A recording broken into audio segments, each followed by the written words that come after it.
Welcome back, handymen and women, to the Bulletproof Handyman Business YouTube channel. I've got a story for you today, and it's probably the most important story I'll tell you, and if you can always keep this story in mind and remember what I'm telling you, you can use this story to help you figure out how to make decisions that are going to best suit your business for growth and for stability. So the story is about an investor, a property manager, an investment property, and you, the handyman. And here's how this industry works. If you keep this in mind, you're going to understand everything that you should be doing from beginning to end. So here's the story. You start with an investor, and this investor has money. That's what makes him an investor, and he's trying to turn it into more money. One of the ways he might choose to do that is in the real estate market, and he could do that by flipping homes. He could do that in a lot of ways.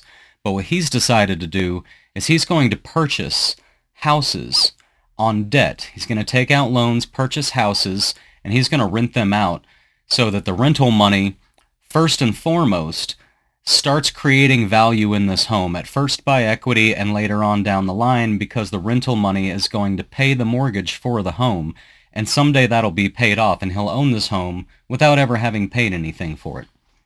So this person, they have money, they're an investor.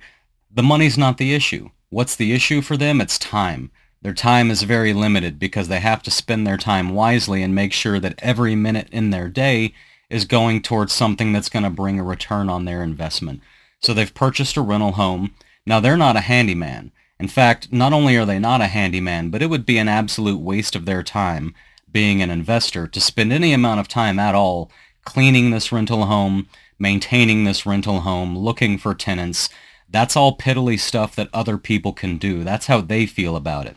So they don't have time, they do have money. So what do? They go and find a property management company or an individual property manager, and they turn the home over to them, and they give them money in exchange for taking care of all the things that would have taken up their time. Now their problem solved. They have their time back. The money was not a big deal to give to somebody else because they're an investor. So now you've got a property manager who's now taken control of that home, and it's her job to get that home rented out. So what does she need to get that home rented out? She needs a whole lot of clerical stuff, a whole lot of admin stuff like background checks and applications and software. Most of that's already being provided by the company that she's working for. What the company she's working for likely doesn't provide, however, is a handyman. And she's in a very similar position to the investor because the investor had money but not time. Well, it turns out this property manager also doesn't have a lot of time because she's likely managing hundreds of properties. And that is a lot of time that's taken up by tenants calling her constantly about things. She has tenants moving out of properties and she's got to do the move-out inspection. She has tenants moving into properties and she's got to put time into those tenants, getting them into the properties. She's got her own admin and clerical work to do, tons of things to process, plus new properties to onboard to grow her company or the company that she works for. And it turns out not only does she not have a lot of time, just like our investor, but she also has money. It's not her money, she has the investor's money. When she needs maintenance done on these properties, she's not going to go do it herself, and she's not going to pull money out of her own pocket to pay for that maintenance. Now, there are some property management companies who have their own maintenance crews, and it does come out of that company's pocket to pay the crew to go do the work.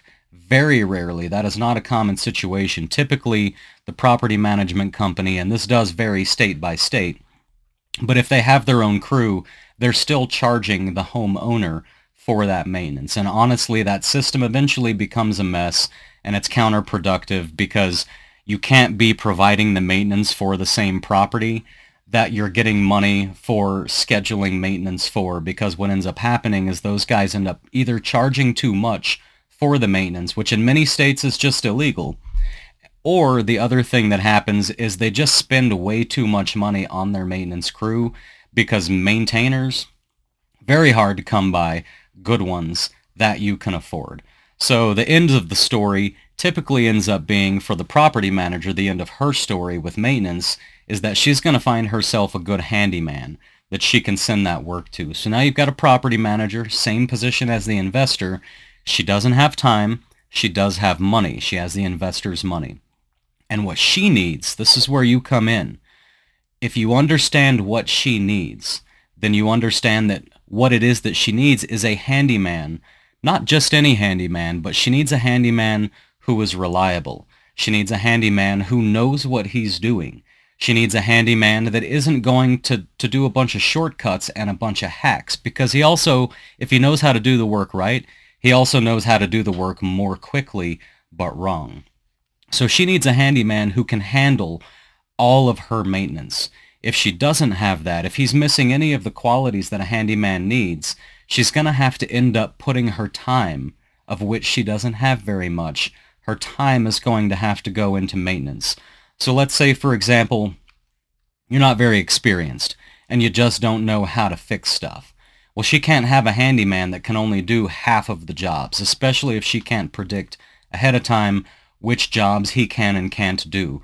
So one of your jobs as a handyman where you enter this story is you can do everything. Now, can you really? I don't know. I certainly couldn't when I started out, and now it seems I can. If not everything except for just 3 or 4 things that she already knows. She's going to hire a cleaner to do the cleaning. She's going to hire a landscaper to do the landscaping, except oftentimes I'm doing landscaping now, despite being expensive. She's going to need a roofer to do a lot of the roofing, because I am not taking on huge roofing jobs. So she has a handful of specialists to pull from. But aside from the very large, very specialized jobs, she knows that she can send me, her handyman, essentially everything, and I'll take care of it. So that's less time she has to spend figuring out which handyman may or may not be able to do this job. Now, another part of the story, as far as you saving her time, is that you don't do anything that ever causes a tenant to call her. Your mission in life is to make sure that once she sends you a job, she doesn't need to hear from you or the tenant until she receives an invoice. And that's all she should hear. She should just receive an invoice, process the invoice, and get you paid. If you can put her in that position, you have just made, it's not just her job you've made easier, you've made her life easier. She wakes up minimum 5 days a week and heads to an office that she likely doesn't want to be at, doing a job she likely doesn't want to be doing.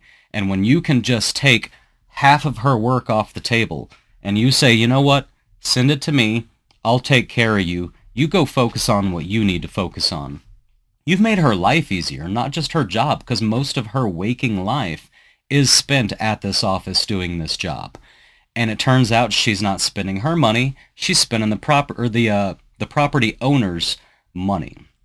So what does this mean for us? What this means is that we now, if we know our goal is to make sure that she doesn't need to put any time into maintenance, because we've already figured out she's spending someone else's money, so that's not the issue. If we want to make sure she's not putting any time into maintenance, we take care of everything and we make sure she doesn't get phone calls. However, one thing that you may not have thought of as far as phone calls is your pricing. Your pricing needs to be such that it's not so low that you're making less than you could be making, but the high end of your pricing needs to not be so high that she's getting calls from her homeowners, from the investors who own these properties. So now you've got yourself a window, and where do you want to be in that window? Well, you don't want to be at the top, because the top, that line that we've drawn, is the line where homeowners start getting upset at the property manager and calling her a lot, wanting to know why things cost so much. So not only do you not want to be at that line, but you don't want to be too close to it, because before you get to the line where a lot of homeowners are calling, you're just below the line, and you've still got a few homeowners calling. And these are very stressful for her, because these homeowners are telling her, hey, I know 20 different guys up here in Washington State who work that kind of work for $35 an hour. So why are we paying this handyman that much? Why haven't you found a new handyman? When she's getting those phone calls, you're not making her life easier. You making the money you're making is making her life harder. So now the question becomes, what do you charge? Well, you have to figure that out on your own. But according to this story, if you remember the story and you truly internalize the story, according to the story, the amount of money you should be charging, the sweet spot where you should be charging, is just beneath where homeowners start complaining. Now, of course, in real life, there will always be homeowners complaining. If you were only $35 an hour, there would still be some homeowners complaining. But what you want to do is you want to start your prices out at something reasonable that's probably too low, and over time you want to tick those prices up very carefully. You want to remember what you used to charge for these jobs and then look at what you're charging now, and you don't want to raise them so dramatically that anybody really takes notice.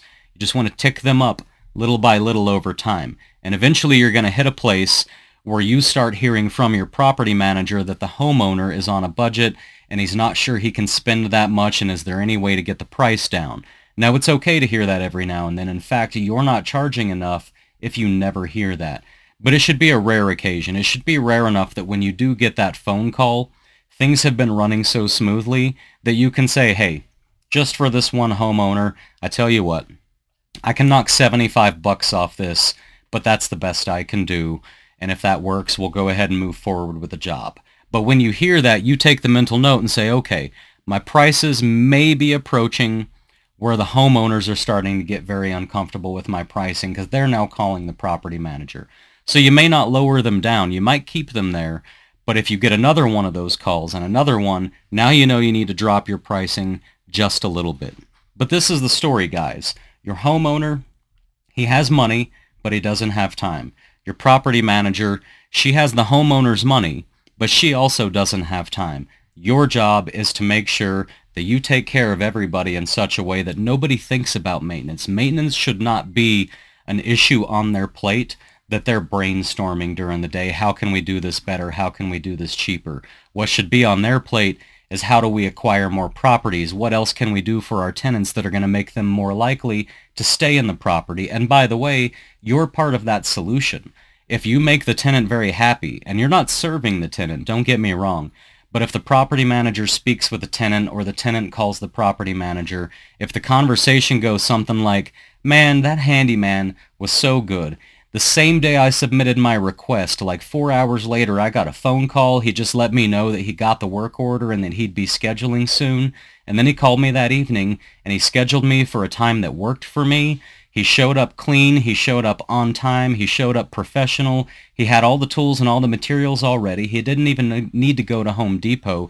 And he was in and out in like 30 minutes. And that faucet is solid now. I love it. I love you guys. I'm never going to rent from anybody else. When you can make that happen, you just made your property manager's life so much easier, and you made her workday so much more pleasant that there's going to come a point, after enough repetition of this, there will come a point that that property manager just isn't going to even think about. In fact, that property manager, if she thinks about sending any work to anybody else who's new, that's just going to put a knot in her stomach. You want her to, if she imagines sending work to anybody else, you want her to recoil and go, I'd really rather send it to my guy because my guy takes care of business.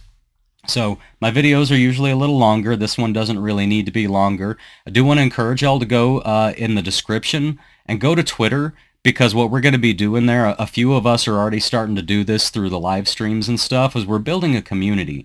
Those of us who are really invested in our businesses, whether we're running them currently or whether we're making our plans and getting started and getting them up off the ground, we're doing a lot of conversation and everybody's trading a lot of tips and tricks and ideas. So head on over to Twitter, the link's in my description. And also, if you're starting your business, go ahead and click on the link in the description to get some of my documents. I'll send you a lot of things that are going to help you with starting and running your business. But otherwise, I hope the story was useful, and I hope you use this story to help you make decisions about running your business in the future, because it's been my philosophy, and although I'm not a big giant success yet, I've done very well for myself for the last 3 years, and I want you guys to do well for yourself as well. I want everybody to succeed. So I love you guys. I hope you're out there killing it, and I'll see y'all on the next video.